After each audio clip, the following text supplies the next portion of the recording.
I think if I hear you call me Becky one more time, six-pack, I'm gonna pop your tops. All six of them. Who are you?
Hey, this is Matt once again. Welcome back to another review. There's another paid request, this time for Walter. Thank you so much for that.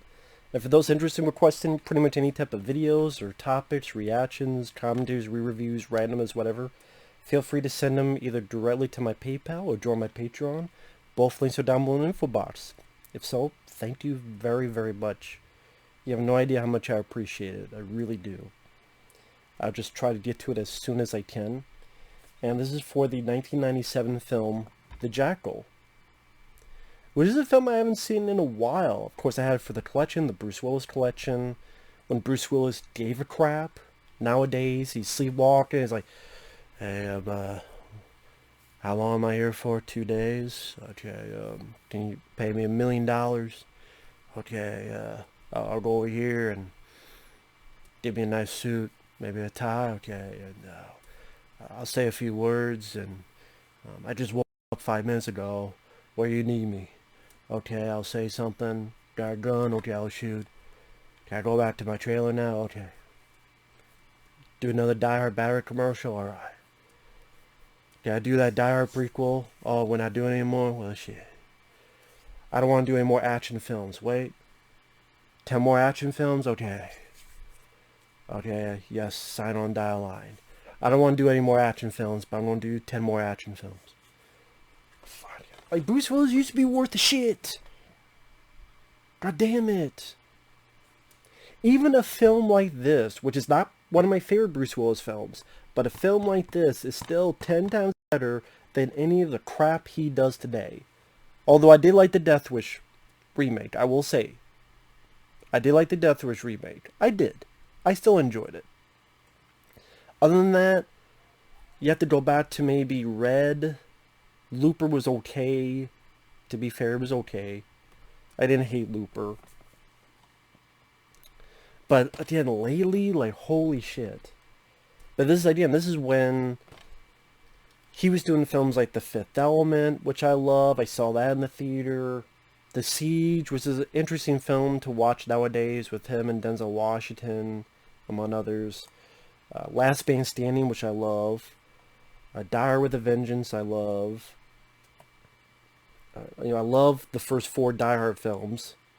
The 5th one I wanted to like so badly that I fooled myself when I saw it in the theater, but then when I saw it at home I went, it's not the worst sequel ever. It's not.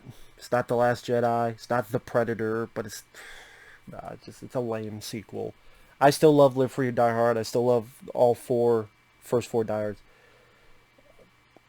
But anyway, this is around the time this was 2 years after this, he would do The Sixth Sense. And then he did The Whole 9 Yards. That's a fun comedy. The sequel, Whole 10 Yards, not so much. But yeah, The Jackal, it's a remake of Day of the Jackal. And Michael Caton-Jones, I think he's the same guy who directed Rob Roy. And yeah, Bruce Willis is the villain. They asked him to be the hero, but he wanted to play the villain. So then they got Richard Gere to play the protagonist. Sidney Poitier, which I think is the last film he ever did. I think to this day, Sidney Poitier, this is the last film he's ever been in. I could be wrong on that.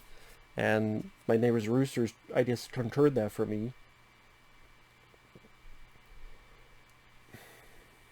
This is one of those films when it came out, it did not do that well at the box office. I could see why, but I don't hate the film. I think back in the day, I thought, oh, this film sucks. I don't think this film sucks when I watch it nowadays. I just think it's okay. Like maybe a 3 out of 5 star. Like, it's okay. It's not in my top 10 Bruce Willis films. But like I said, I would rather watch this than the crap he does nowadays. Now, there's moments I really do like. I like the ending. I like the finale. I like the opening credits. I like the music. I actually forgot it was this movie because in the back of my head, there was always this piece of music I remember from an opening credit.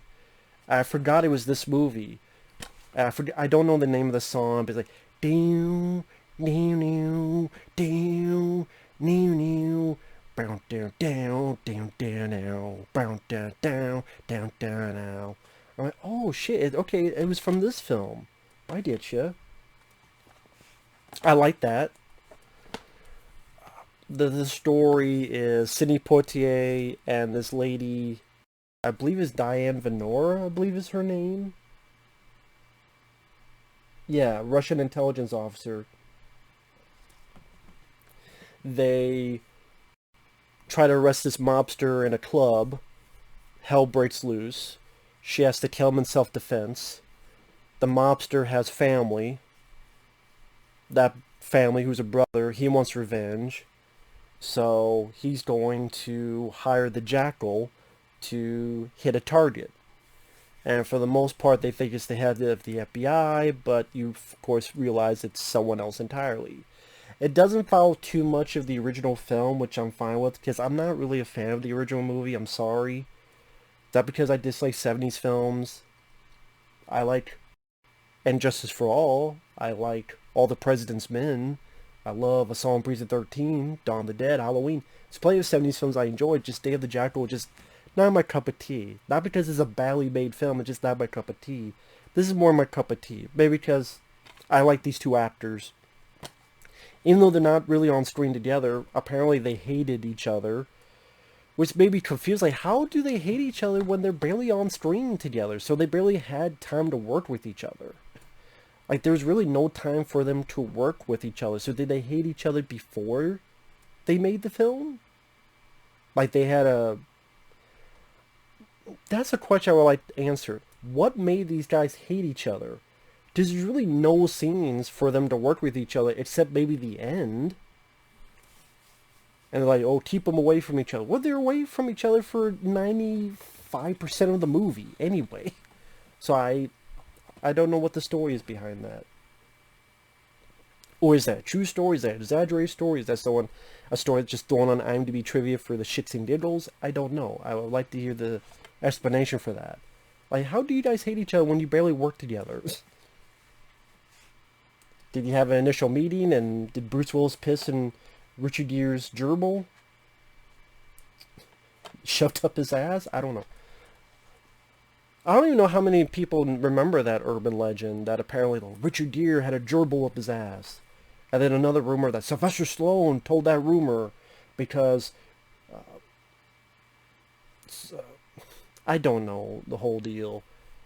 Because I know, like, Richard Gere was supposed to be in The Lords of Flatbush, and him and Stallone had an argument, and Richard Gere got fired, and so forever Richard Gere hated Sylvester Stallone and would talk shit, and then Sylvester Stallone created the rumor that Richard Gere had a gerbil up his ass.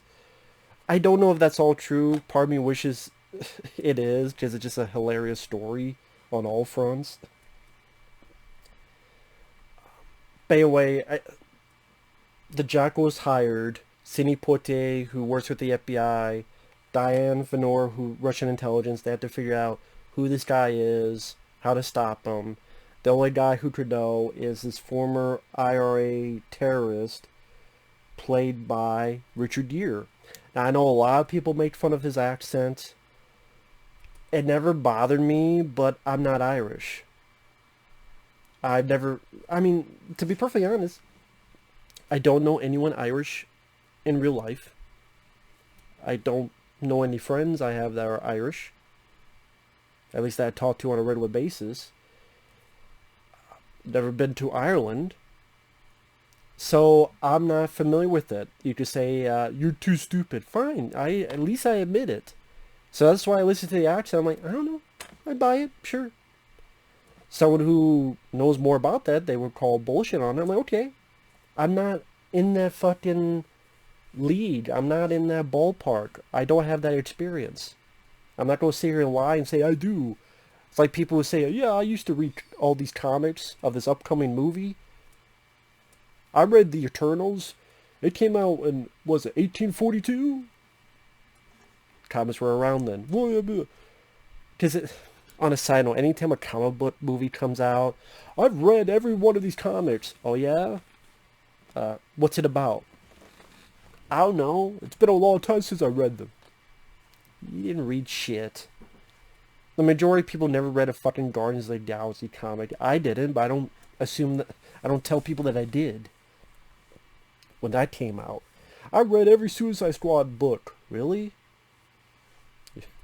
Or are you just saying that? So, I'm going off tangent. So yeah, maybe Richard Gere's accent is bad, but I'm not knowledgeable on it, so I was fine with it. And maybe also, I like Richard Gere as an actor. I like him in this film called The Mothman Prophecies.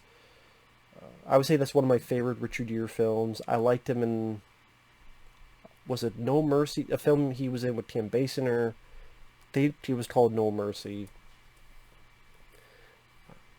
There's a called The Flock, which I liked Richard Gere in. Again, I've liked him in quite a few films. Part of me wished he was in more movies, because I do think he's a good actor. I think he's one of the reasons I did end up liking the film again, because I liked watching him. Jab Black makes an appearance. I got so excited, hit my desk. Yes, Jab Black is a weapons guy, where Bruce Willis gets this weapon from, and of course, the guy wants too much money, he talks too much, he pushes the wrong buttons, he got too greedy for his own good, so Bruce Willis is going to have a speed weapons test and uses Jab Black as his guinea pig. So if you want to see Jab Black get his fucking arm blown off and shot to shit and killed, the Jackal does that. I do think the biggest mistake this film had is being over 2 hours long. It's 2 hours and 5 minutes, and at times it's just too slow and too boring. That's his crippling flaw. Bruce Willis I'm fine with.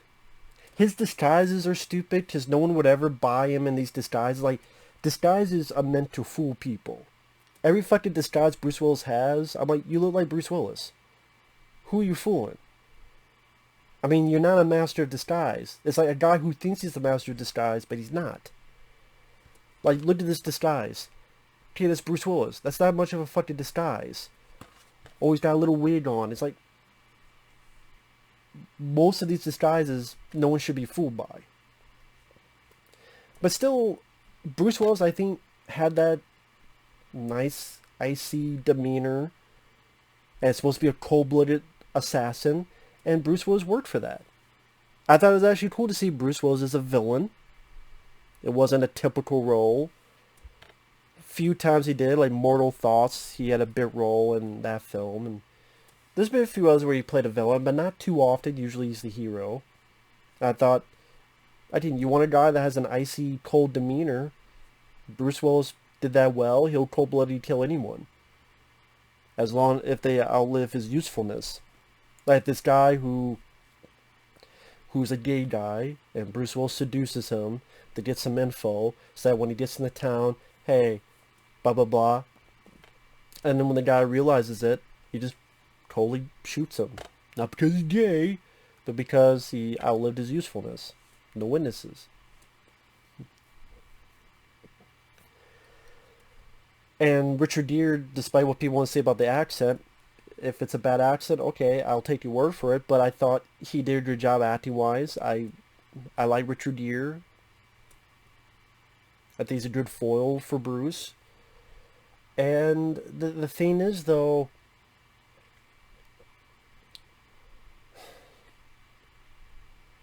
it's a lot of this pre-planning to get to the hit. I would say the movie doesn't really take off until about halfway through the film. And that's kind of a mistake.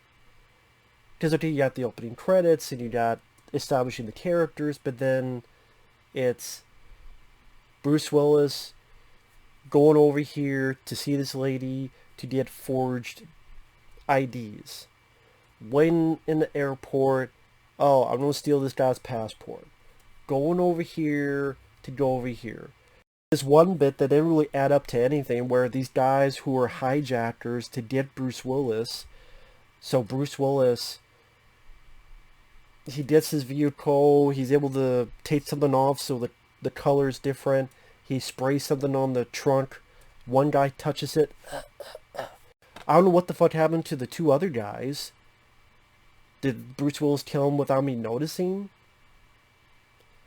And it's not really much of an action scene, like a little bit of him driving into the underground parking lot, but like that whole bit could have been easily cut out and it would not have made much of a difference.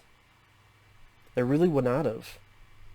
I mean, the whole idea of dousing the trunk of the car so someone touches it and they're poisoned, you could have done that to one of the FBI guys.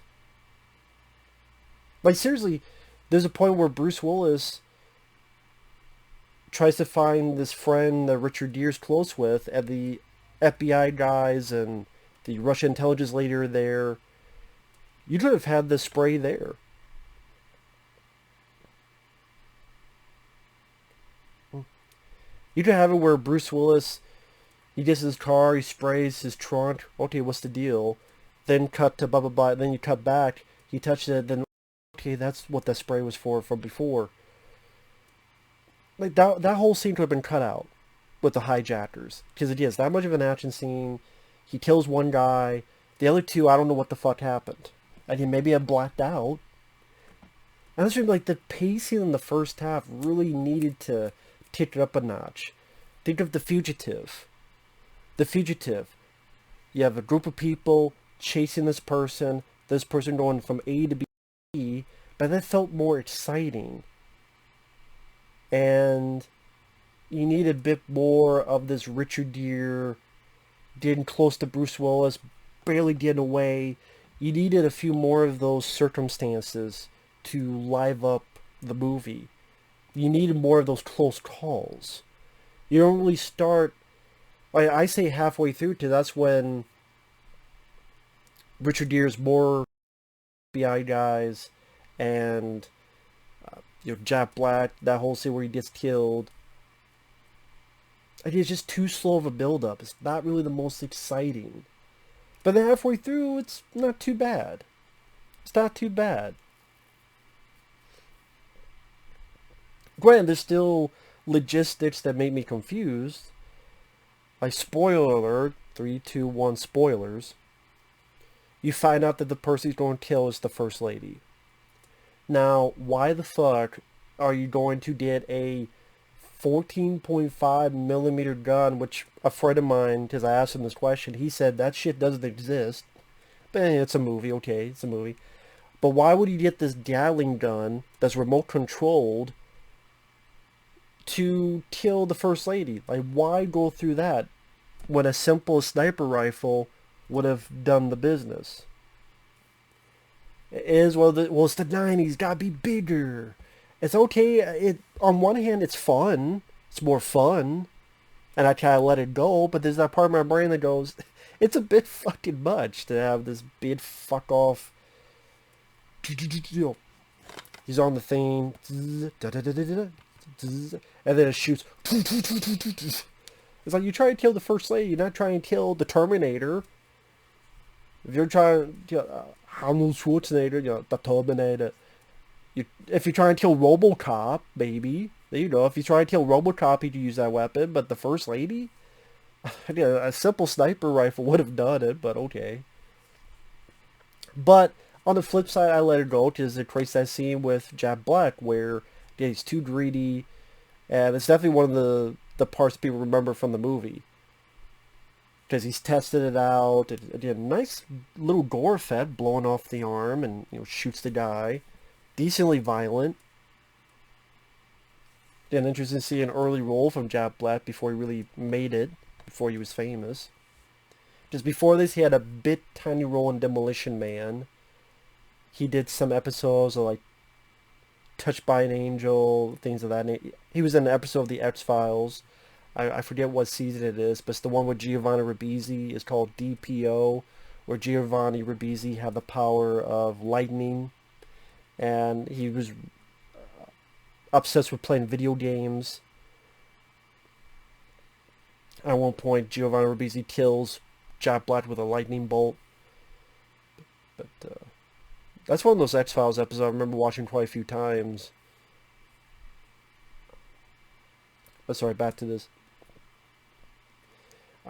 And I like Sidney Poitier. I like his friendship that's growing with Richard Gere's character. I like that Sidney Poitier is a man of honor. He's a guy who he stands by his word. And for Sidney Poitier, he definitely is a guy you could buy in that role. And plus, I think he's a good actor. Sidney Poitier, of course, from In the Heat of the Night. I remember him from Sneakers with Robert Redford. That's a pretty good thriller, Sneakers. Also, Shoot to Kill with Tom Berenger. That's a good one. But yeah, I think this is the last film he's done since then, which that's too bad. But I liked his dialogue with Richard Gere. I liked the Diane Venora as the Russian intelligence lady. I thought she had a bit of spunk. She was strong. She was capable.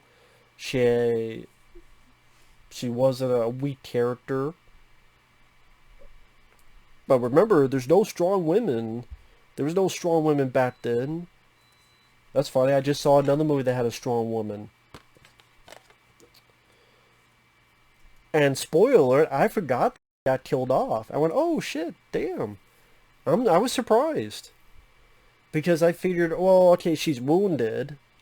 I didn't know she died. I went, oh shit. Because she was a pretty important character. She was the one that, helped Sidney Poitier and killed the mobster guy at the beginning of the film. And I say, like, okay, it'd be one of those where she's wounded, but no, she died. I did not see that coming. I went, oh, okay, I completely forgot about that. Because it's been a while. It's been at least 10 years. Probably more so since I've seen this. I said the last half, that's when it's really ratcheting up with the Jack Black killing. Jack Black getting killed. There's a scene with where all these people have their boats in this harbor. And Richard Gere spots Bruce Willis. A little bit of action scene happens there. There's an attack on this place that Richard Gere's former girlfriend's at. The FBI and the Russian lady's there. And Bruce Willis is using loud music. And the music he's using to distract, I recognize, it's the music from the trailer from Underworld. If you watch the trailer from Underworld, yeah, it's like Red Room or Red something. I forget what it's called. Yeah. I mean, if you watch the trailer of Underworld, you know what song I'm talking about. Well, another familiar face, J.K. Simmons. There's J. Jonah Jameson from Sam Raimi's Spider-Man. He was Commissioner Gordon in Justice League.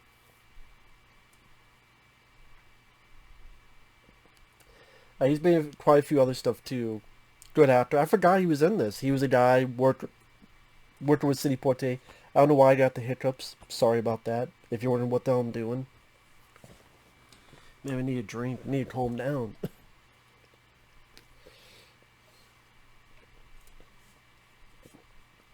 And yeah, the finale, there's some fun stuff where, and again, decent bits of blood, like J.K. Simmons gets shot in the head. That's a nice effective, bloody moment. And, the finale where they have to stop the assassination and Richard Gere is finally able to do something, and, the whole scene in the train tunnels. Granted, the effects don't hold up. Like, there's a bit where Richard Gere is in between these two trains, avoiding them from getting hit. The green screen is pretty shoddy. I mean, for 1997, that's what they could do. But if you watch it nowadays, it doesn't hold up the best. I don't know, maybe they should have made it a bit more simpler, or... Like Jacob's Ladder. You looked at the beginning of Jacob's Ladder, how Tim Robbins avoids the train, and he looks like he's right by the train. You could have done it like that. And that had a lower budget than this, and that was in 1990. Like, you watch the beginning of Jacob's Ladder with Tim Robbins, how he avoided the train. You could have done something like that with this. But they try to go bigger and have him between these two trains, and again, the effects are not the best. But, yeah, with that said, I still enjoyed the ending. It didn't leave it a sequel bait ending. It didn't leave it with a downbeat ending. It didn't leave it where I wasn't like this out of the blue shit that sometimes they try to overdo an ending. Here it's no. Spoiler alert. Him and his former girlfriend, they shoot Bruce Willis, fuck him up. Oh, he's got to go back to jail. Sidney Poitier respects the guy because he could have left any time because he was given this key. He didn't because he gave his word. He's a man of his word. He might have been a terrorist, but he was a nice terrorist. But to be fair, in dialogue, they did say that he never bombed anyone. He never did this and that. He never did that part of it. He did other parts, but association got him in jail. And so Sidney Poitier lets him go.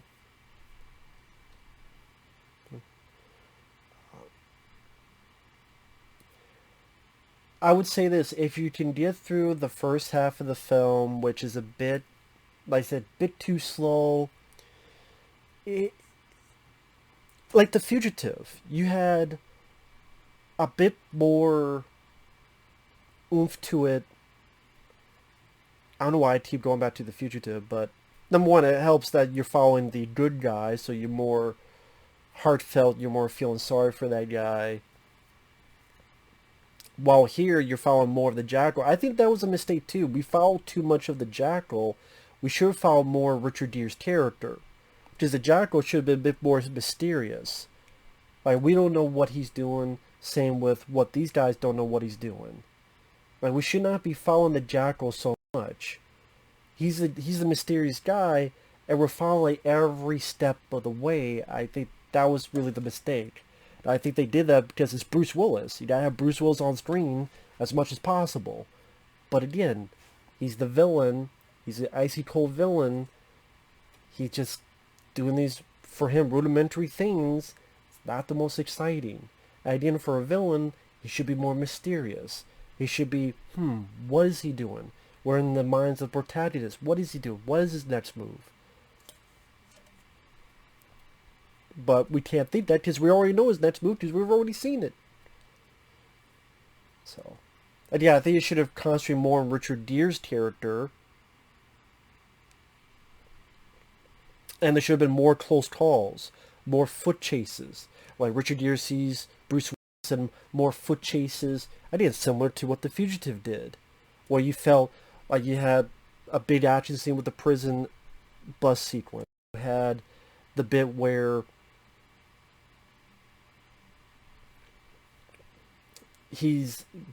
Harrison Ford's in the ambulance and he gets to the sewers.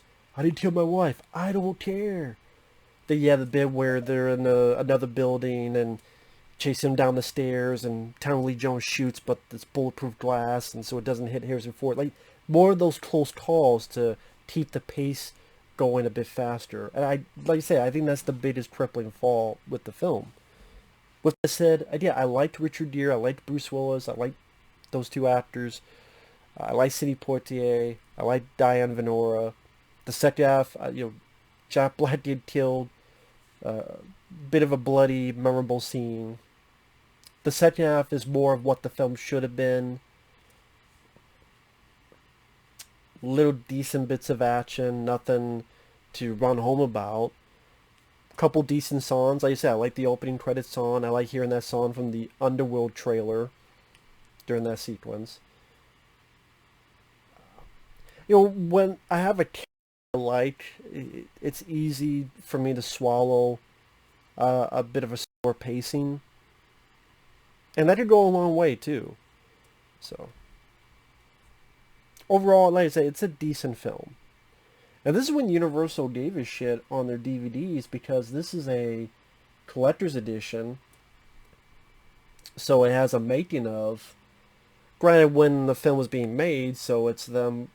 But you get to see behind the scenes footage and, you know, what these actors were saying at the time. Obviously not after the film came out, because usually before a film came out, they'll say whatever they want because it's part of promotion. They'll kiss ass any way, shape, or form because they want you to see the movie. So in a way, interviews about that is useless. It's after the film comes out, that's what it seems like is more useful. But again, you do see behind the scenes. And again, it's crazy that Universal would do this for a lot of their movies. Like they did it for Daylight, they did it for Mercury Rising. And this is when, yeah, quite a few films that Bruce Willis did with Universal were flopping. Like Mercury Rising, which I liked, that didn't do well.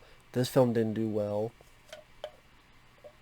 Those are one of the reasons that he did, you know, Armageddon, which got him back to the A-list blockbuster status. Because that was, this was 97, Armageddon was 98. And then around that time you have the whole 9 Yards, Sixth Sense. I think it was the Sixth Sense, and then afterwards the whole 9 Yards, Unbreakable, and so forth. But back when Bruce Willis at least gave a teeny bit of shit. So with that said, thanks for watching, take care, and we'll see you guys later. Bye-bye.